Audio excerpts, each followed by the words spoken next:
Welcome, everyone, to the Daily Slab for Friday, December 30th, 2022. I'm Nate, and I'm here with your top 5 predictions for 2023. And also, Happy New Year, everyone. Hope you all have a safe New Year's Eve, New Year's Day, and look forward to talking to you in 2023. Before I get into this video, I want to take a moment to tell you that we have a giveaway going on this week. If you've watched the last 4 videos, you'll know about it. We're giving away a Topps Merlin box, a Topps backpack, plus probably some other goodies.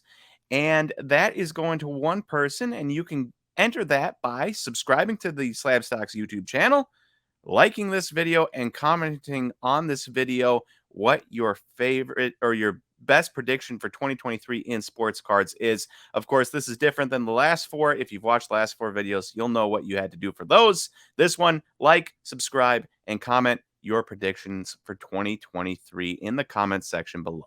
All right, we've got my SlabStox Nate's top 5 predictions for 2023, and we're going to jump right into it with number 5, and that is box prices trending down. So in the last year, box prices have stayed up and singles have trended in the wrong direction, and that has caused some awkward situations. So 2022 Bowman draft just came out, and Jackson Holiday autos started at $450. Elijah Green, $325. A box of Bowman draft on DA Card World, $450.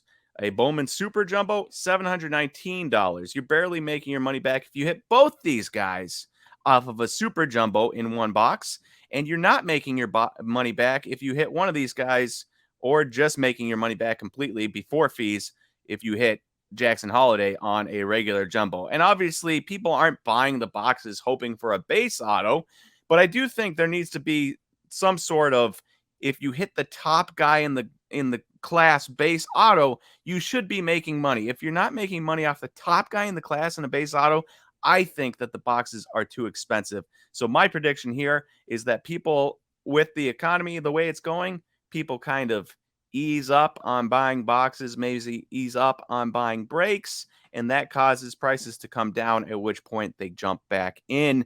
So therefore, prediction number 5, drop in box prices. Prediction number 4 for 2023 is that I'm a baseball guy, and I'm predicting that Bowman singles ease up a little bit in prices. The prices got pretty crazy there for a while. We talked about it a couple days ago with the Spencer Torkelson red refractor auto that sold for $111,000, which was insane, or the Marcelo Meyer $139,000 super refractor, which was insane. Well, Bowman singles are crazy, and I'm hoping that Bowman singles that start like $400 nowadays maybe start $200 by the time we hit 2023 Bowman draft. We'll see if it happens, but I wanted to point out that a Julio Rodriguez Bowman Chrome Blue auto out of 150, and he was a decently hot prospect to start. Came out of the gates at $120 a base auto. Well, his first blue auto sold for $455. To put that in perspective, Jackson Churrio's first base auto sold for $475. So $20 more for the base auto than you could get the blue auto of Julio Rodriguez when it came out. Now, they're not exactly the same prospects. They're both top. They've both been top like 10 prospects now at this point, but Julio didn't start as a top 10 prospect, whereas Jackson Churrio, when his autos came out, he was a top 10 prospect. So it's not necessarily an apples to apples comparison here, but still, the point still stands that if you could buy a very, very good prospect at the time in Julio Rodriguez Blue for the same price that you can buy a base of a Jackson Churrio, I think the Jackson Churrio is too high. And so I'm hoping that people kind of ease up and drop these prices a little bit. And then, the Jason Churrios that started out at $80 and are now sitting at $35, maybe start out at $40 and end at $20, something like that. All right. Number 3 on the list is that prices finally fully go back to 2019, pre-2020, when prices were rose and fell with performance. And there was a lot more slow growth in the market. There wasn't these drastic jumps if Bull does well, blah, blah, blah, blah, blah, right? It was a very slow growth up. If you got 100% in a season, you were thrilled. If you got 30%, you were thrilled, right? And so I'm predicting that it goes back to that, where there's more slow growth and where talent and performance is the main driver of a card's worth. And just to prove a point of what it was pre 2019, you're looking at a Juan Soto 2016 Bowman Chrome Auto PSA 9 graph here. And this 726 2018, I took the graph from 726 2018 to 725 2019. You can see the first sale was $320 on this graph, the last sale $387. That's a 20.5% rise. You might ask yourself, well, what was Juan Soto doing during this time? All he was doing was playing in his ages 19 and 20 seasons. And in that time, he had he was 31st in WRC plus in the entire MLB as a 19-year-old and a 20-year-old with a 135 WRC plus. If that's not enough as a teenager to move it more than 20%, then I don't think nowadays that a guy just hitting decently in double A should move his cards up 150% or whatever it might be. Number 2, I'm predicting that most collectors get back to collecting what they love, and then if there is profits, selling from what they love and buying more. For a while there, I think most of us, myself included, kind of got caught up in there's this money to be made, blah, blah, blah, and then you find yourself buying things that you might not necessarily love, and then you sell, and it's not quite the same satisfaction. So I predict that collectors are going to get back to the love. And I don't have any cards to show, so I'm going to show some cards on the screen here. Random cards. I've got a Charlie Day, Allen and Ginter. I love this card.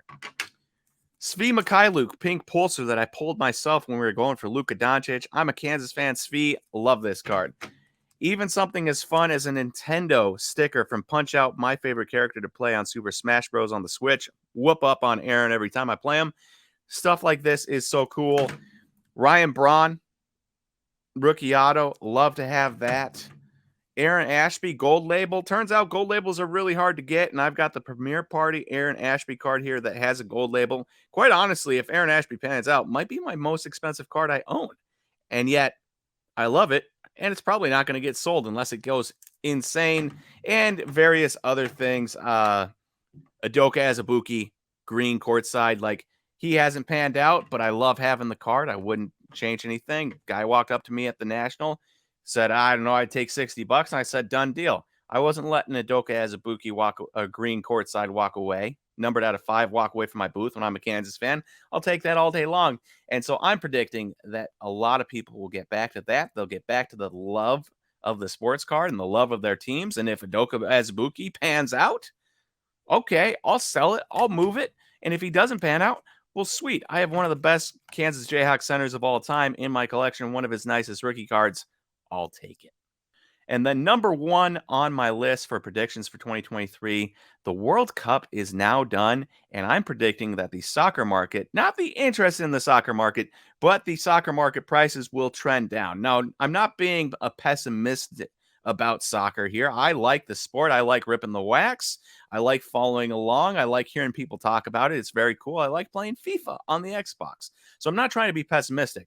But what I am saying is that the card market was so focused on the 2022 World Cup and getting to it and selling cards and stuff that I don't think that like the Mbappes and the Messis and the Haalands and those guys are going to go down.